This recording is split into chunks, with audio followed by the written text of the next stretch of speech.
हर हर भोले नमः शिवाय नमः शिवाय नमः शिवाय। প্রিয় দর্শক বন্ধুরা, হ্যালো ইন্ডিয়া বাংলা চ্যানেলে আপনাদের সবাইকে স্বাগত। আজকে আমি এসেছি দুর্গাপুরের ডিপিএল কলোনিতে। তো এই ডিপিএল কলোনিতেই আছে কেদারনাথ মন্দির, মহাদেবের একটি মন্দির, যেটি কেদারনাথ মন্দির বলে এলাকায় পরিচিত। তো এই কেদারনাথ মন্দিরেই এসে উঠেছেন হরিদ্বারের একজন মহান সাধক বিনয়গিরি মহারাজ। তো এই বিনয়গিরি মহারাজের সঙ্গে আমি বেশ কিছুটা সময় আজকে কাটিয়েছিলাম এবং তার সঙ্গে বেশ কিছু সময় ধরে সৎসঙ্গও হয়েছিল, আমিও তার অংশীদার ছিলাম। তো পুরো বিষয়টি একটি প্রতিবেদন আকারে আমি আপনাদের সামনে তুলে ধরতে চলেছি। একজন উচ্চ মার্গের সাধক দিগম্বর বিনয়গিরি মহারাজ, তার উজ্জ্বল জ্যোতিসম্পন্ন সৌম্যকান্তি চেহারা প্রথম দর্শনেই আমাকে মুগ্ধ করেছিল। তার প্রতি শ্রদ্ধায় আমি আপ্লুত হয়েছিলাম। তিনি হরিদ্বারে থাকলেও দুর্গাপুরের সাথে তার আত্মিক যোগ রয়েছে। এই প্রথম তার সঙ্গে আমার সাক্ষাৎ হলো দুর্গাপুরের ডিপিএল কলোনিতে কেদারনাথ মন্দিরে। শুনলাম তিনি প্রায় 1 মাস ডিপিএল কলোনির এই শিব মন্দিরে অবস্থান করবেন। দুর্গাপুরে ডিপিএল কলোনির এক কোনায় ঘন বন জঙ্গল ঘেরা কেদারনাথ মন্দিরের আদলে তৈরি বিরাট শিব মন্দির এবং মনসা মন্দির। প্রায় সময় মহারাজ এখানে আসেন। মন্দিরের সম্মুখে নানান গাছগাছালির অর্থাৎ প্রাকৃতিক পরিবেশের মধ্যে ছোট্ট কুঠিয়া। এদিন কুঠিয়াতে এসে দেখতে পেলাম মহারাজ বসে আছেন একটি তক্তপোষের উপরে, আর তার সামনে বসে আছেন কয়েকজন ভক্ত। চলছে সাধু সঙ্গ, পাশেই চলছে দ্বীপ্রাহরিক আহারের বন্দোবস্ত। কিছু সময় অতিবাহিত হলে মহারাজ গাত্রোত্থান করে অগ্রসর হলেন শিব মন্দিরের দিকে, কারণ এখন তিনি কিছু সময় মহাদেবের আরাধনায় মগ্ন থাকবেন। তার সেই পূজার দৃশ্য আমি ক্যামেরাবন্দি করলাম। এই কাজ সম্পন্ন হলে তার সাথে আমি এলাম মন্দির সংলগ্ন সুন্দর বাগানে। সেখানে তার সাথে আমার কথা হলো আধ্যাত্মিক বিষয়। বাংলাতে ভালো বলতে পারেন না, তাই তিনি হিন্দি ভাষাতেই উত্তর দিলেন আমার সব প্রশ্নের।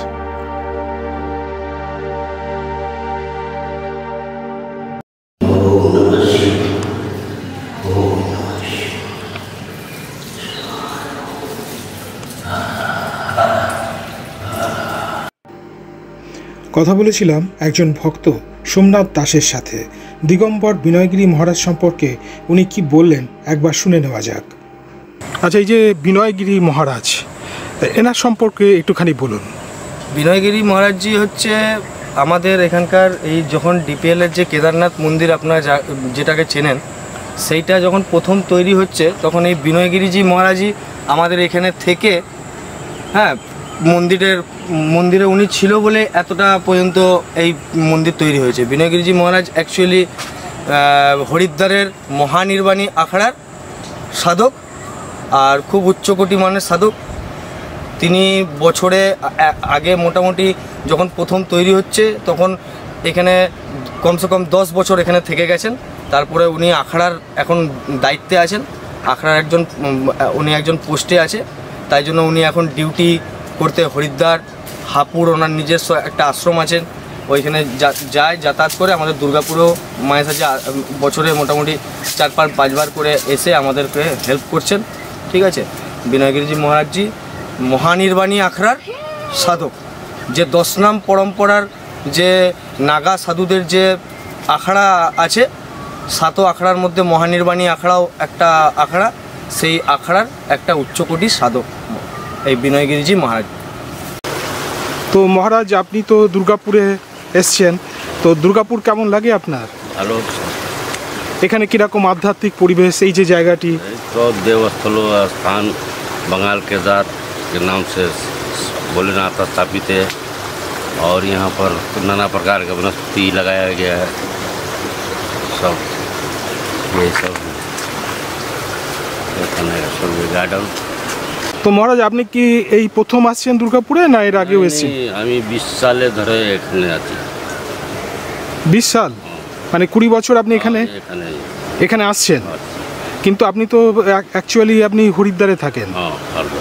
হরিদ্বার নিবাসী। আচ্ছা, দুর্গাপুর নিশ্চয়ই আপনাকে টানে, সেই জন্য দুর্গাপুরে আপনি আসেন।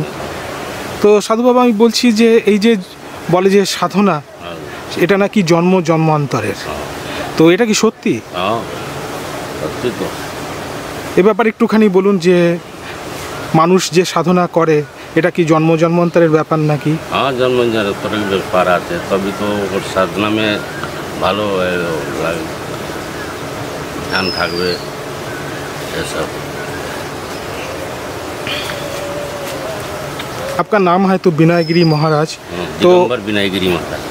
दिगंबर विनयगिरी महाराज कौन सा संप्रदाय है आपका? हम लोग नागा सन्यासी संप्रदाय से हैं, पंचायती महानिर्माणी अखाड़े से। हाँ मैंने 7 अखाड़े हैं हमारे नागा सन्यासी के, उसमें से हमारा दूसरा नंबर स्थान अखाड़े का है। हाँ आपका तो बहुत भक्त शिष्य यहाँ पर है, देख रहा है तो बहुत सारी जमा हो गया इधर है दुर्गापुर में बहुत। मैं तो अब वही जन्मदिन में हम लोग बालपन में नहीं निकल गए अपने घर से। कितना साल उम्र था जो आप? वो निकले थे 13-14 साल की उम्र में निकल गए थे। उसके बाद दीक्षा लिए हरिद्वार में जाके गुरु स्थान में। आपका गुरु का नाम क्या है? हमारे गुरु महाराज का नाम श्री कपिल मुनि भगवान, उनके हम लोग शिष्य हैं। घर से क्यों निकला? ऐसे ही वैराग्य मन में उत्पन्न हुआ और लगा संसार में सब कुछ बेकार है, यही अपना एक रास्ता है जो अपने को परम गति को प्राप्त करा सकता है। इसीलिए साधना में यही है अपना जितना समय मिल सके उस समय में अपना बैठ के अपना इष्ट देवता का चाहे जो भी है कुल देवता का स्मरण करने से उससे इसका वो हो जाएगा। उसको अपना ध्यान करिए, उसको सुबह शाम संध्या वंदना उसके नाम से आरती पूजा करिए। तो महाराज आपका इष्ट कौन है? हमारे इष्ट देवता कपिल मुनि भगवान है और देवी हमारी पूर्णागिरी है। अच्छा, वो जो 10 अवतार जो है हाँ उसी का ही है तो? हाँ 10 अवतार भगवान का जी। कपिल मुनि भगवान तो आपका गुरु है, हाँ उसका पूजन करता है आप। हाँ हाँ इसके अलावा आपका जो इष्ट है उसका पूजा देवी माँ हाँ उनका पूजा करते हैं। तो ये दुर्गापुर में आप किस मकसद से आते जाते हैं? यहाँ पर यही है कि सब भगत लोग मिल के बोले एक आश्रम यहाँ बढ़िया भोलेनाथ का कोई तैयार हो जिससे कोई सेवा भाव का ऐसा है। संत लोग आते हैं जाते हैं, उनके लिए सेवा भाव के लिए यहाँ कोई दुर्गापुर में ऐसा जगह बनाया जाए जो कि सेवा भाव दे सके संत महात्माओं के लिए। ये जो जगह है केदारनाथ मंदिर, हाँ हर हर महादेव सेवा शिविर के नाम से ये रजिस्ट्रेशन है। तो ये जगह जो है कैसा लगता है आपको? बहुत सुंदर, ये तो मैंने देवस्थली है माता मनसा देवी का। 50 साल पहले यहाँ पर मंदिर बना हुआ था छोटा सा मनसा देवी जी का। ध्यान के लिए ये अच्छा है? हाँ बहुत अच्छा जगह है, ये तो शांति का जगह है एकांत में, और बहुत वन जंगल है यहाँ पर, और पानी का भी बहुत स्रोत है। यहाँ हर समय ठंडा रहता है मौसम, गर्मी में भी इतना महसूस नहीं होता है। तो महाराज आपका उम्र कितना है अभी? अभी उम्र हमारा लगभग 60 के करीब में पहुँचने वाला है। महाराज आपका जो पूर्व आश्रम कहाँ पर थे? हरिद्वार में। हरिद्वार में आपका घर था, अभी भी है? साधना एक आदमी कैसे साधना स्टार्ट कर सकता है? स्टार्ट वही है कि हमने को वो आदमी के ऊपर है, समय के हिसाब से जैसे साधना का एक समय श्रेणी बना के उसको चलना पड़ेगा। संसारी जीवन में कार्य करना है या ना तो संन्यास लाइन में लेने के बाद कर सकता है, या गृहस्थ में रह के भी उसको फिर टाइम बना के अपना कर सकता है। अच्छा, संन्यास लेना का की जरूरी है? नहीं, कोई ज़रूरी नहीं है ऐसा। संन्यास लेना पड़ता है लेकिन गृहस्थ में भी रह के कोई एक संन्यास गुरु बनाना पड़ता है मुक्ति प्राप्ति के लिए। उस गुरु के माध्यम से आप घर पे भी रह के जब तब करके उस गुरु के प्रभाव से आपको आगे बढ़ने का चांसेस मिलता है। गृह लोग है, इनका भी तो परम पद लाभ हो सकता है। हाँ, वो कैसे? वही सेवा भाव से अच्छे मन से अपने पूरा परिवार को पालन पोषण करके खुशी से वो आदमी प्राप्त होता है।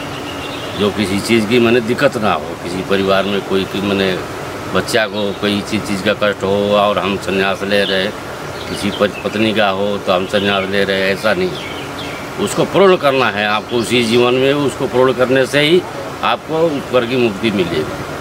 ब्रह्मचर्य ये साधन से ये रहता है कि ब्रह्मचर्य में रहने से साधन में कोई वो दिक्कत नहीं होती है। ब्रह्मचर्य पालन से कोई कुछ ऊर्जा शक्ति मिल सकता है ना? बिल्कुल, शक्ति उसी से मिलती है। ब्रह्मचर्य से ही सब शक्ति मिलेगी जब को आपको वो रखने के लिए। कुछ अलौकिक घटना हुआ आपका साथ? हाँ, ऐसे बहुत हुए हैं। बोलिए ना एक ठो। 7 दर्शन हुए हैं भगवान के। जैसे हम लोग अमरनाथ जाते हैं, उस समय रास्ते में हमारे पास कुछ भी नहीं था, एक बैग ही सब भगवान ने ऐसे दर्शन दिए, साक्षात सारे चीज़ हमारे को मिल गया और जाने में भी कोई कष्ट नहीं हुआ और आते समय भी मेरे को कोई कष्ट नहीं हुआ।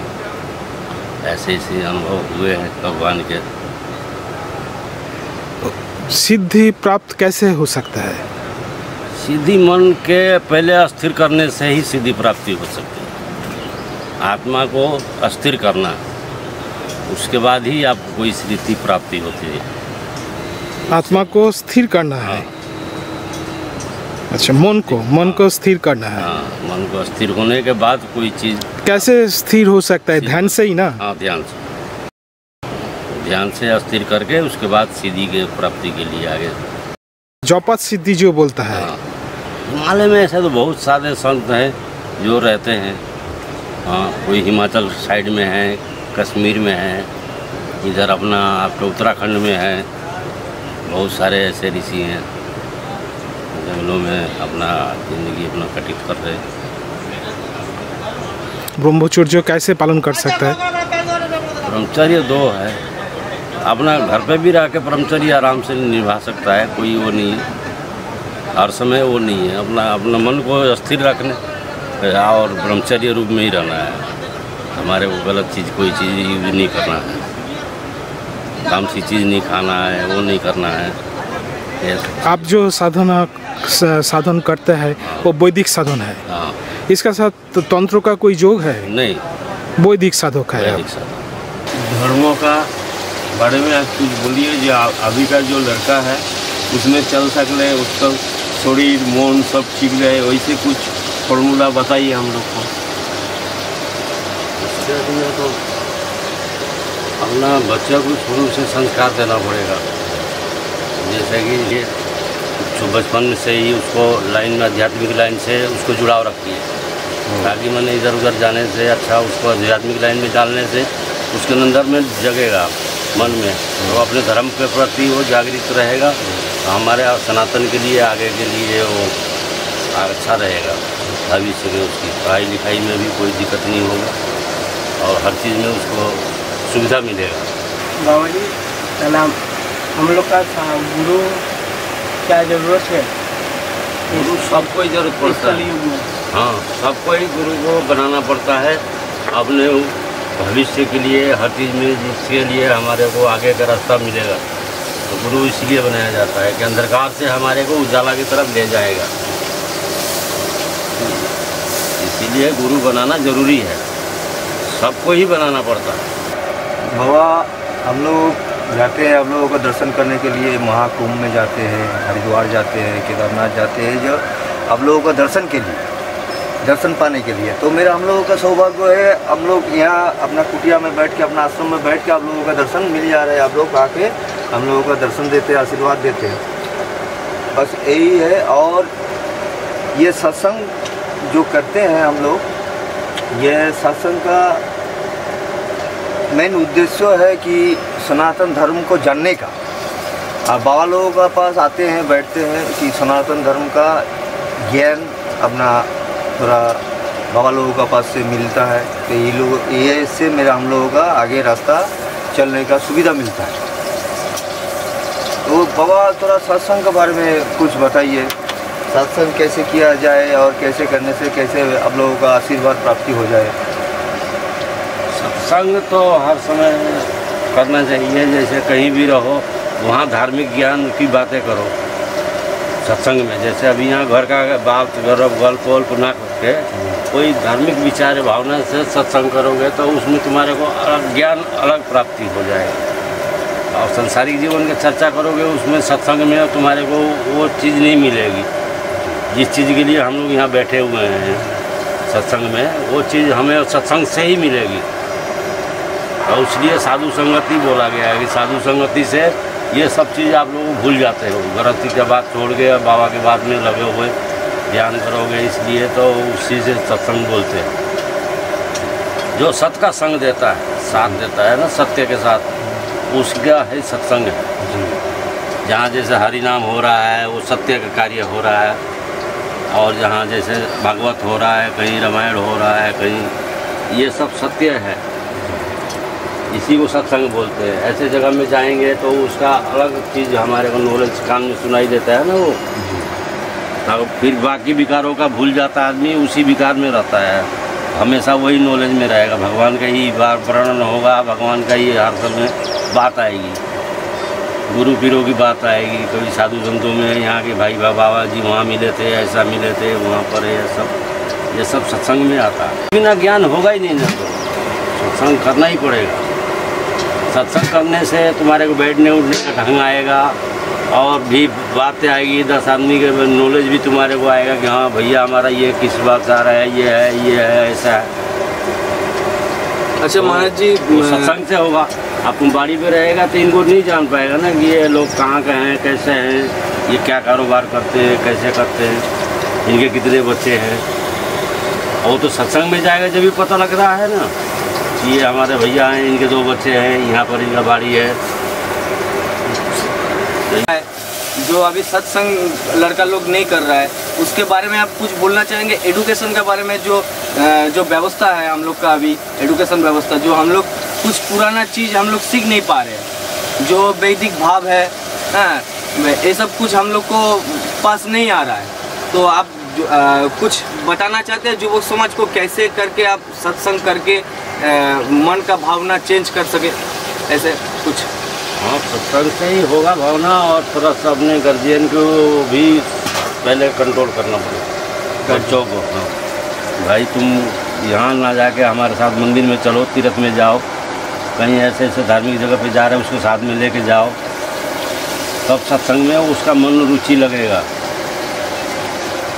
स्कूल से पढ़ रहा है, जैसे आ रहा है तो उसको थोड़ी देर के लिए भाई शाम के टाइम मंदिर में चले गए, आसपास में है तो वहाँ ले गया उसको, आरती के टाइम में 2-4 मिनट अपने भी माथा टेक लिया, उसको भी पी लिया, इसमें कोई दिक्कत नहीं होगा।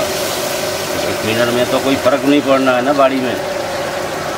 अब यहाँ से 10 कदम में मंदिर है तो वहाँ जाने में कोई दिक्कत नहीं है, कोई ज़्यादा समय भी नहीं लगना है, नहीं कुछ है। आरती के टाइम केवल जाना है, नियम बना लेना है कि मेरे को आरती के टाइम में वहाँ मंदिर में जाना ही जाना है, सुबह शाम जाना है। हाँ, एक ही टाइम बना ले, जो भी तेरा समय बनता है, ज़्यादा नहीं समय दे सकता है, सुबह शाम तो शाम का बना ले, एक टाइम में हमारे 7 बजे वहाँ जाना है। দর্শক বন্ধুরা, দুর্গাপুরের কেদারনাথ মন্দিরে এসে আপনারাও এই মহাত্মার সাথে সাক্ষাৎ করতে পারেন। যোগাযোগ নম্বর দেওয়া থাকবে ভিডিও নিচে ডেসক্রিপশন বক্সে।